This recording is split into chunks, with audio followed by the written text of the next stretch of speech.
Hi everybody. I would like to thank you all for your patience as I'm continuing this series.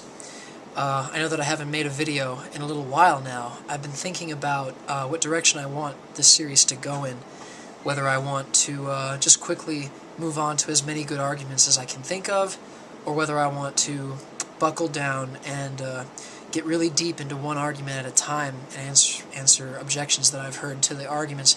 So I think what I want to do right now is take a look at a very crucial and very common objection to this first argument, and then I would like to move on to the cosmological argument, I think. So if you are already convinced that my first argument, the ontological argument, is sound, then feel free to skip this video and move on to the cosmological argument. If, however, you are seeking to understand the argument further, or if you still have objections to it, then hopefully this video will be helpful to you. This is the most important objection to the ontological argument, a denial of premise 1. Everything in this argument necessarily follows from the first premise. If the first premise is understood and agreed to, then there can be no objection to the rest of the argument. So it's important that we spend most of our time focusing on this first premise. Now, before we look at the denial of the first premise, let us remind ourselves of what is being denied. The first premise, most simply stated, is nothing cannot exist. So something must exist. Now, it's crucial to clarify our meaning and point out what we are not saying. We are not saying that since nothing must not exist, therefore different things must exist everywhere and at all times. The premise is saying something stronger than that. It's saying that nothing does not exist, and its very nature is to not exist. Therefore, something exists, the very nature of which is to exist. Something does not have the ability to not exist. See the difference here? It's crucial to get this. Since nothing cannot be something, therefore something cannot be nothing.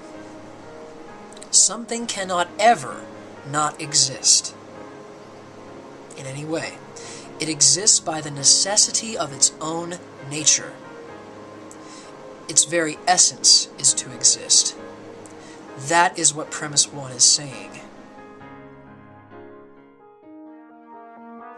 Now, some people actually deny that nothing cannot exist, and therefore they affirm the possibility that everything might not exist, at least at some time, in some place, or in some way. Now, that sounds like a bit of an extreme objection, and it is, but it is never meant so extremely when it is said. It is always meant in some way that is not absolutely true. Because most people will immediately recognize that truly nothing simply cannot exist at all. So when a person says that nothing might exist, it is usually enough simply to point out to him that what he's thinking of is not actually nothing.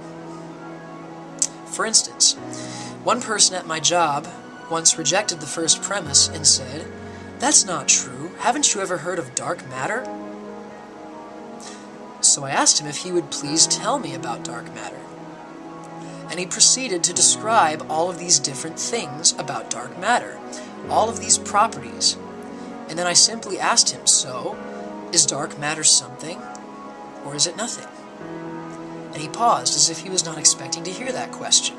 And then he said, I guess it's kind of both." And I replied, "No, it's not both.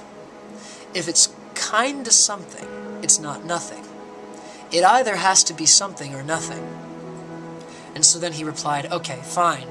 I guess that absolutely nothing cannot exist." And of course, that is the only point of premise 1. So most of the time, a dialogue like that will be enough to convince somebody that this premise is sound.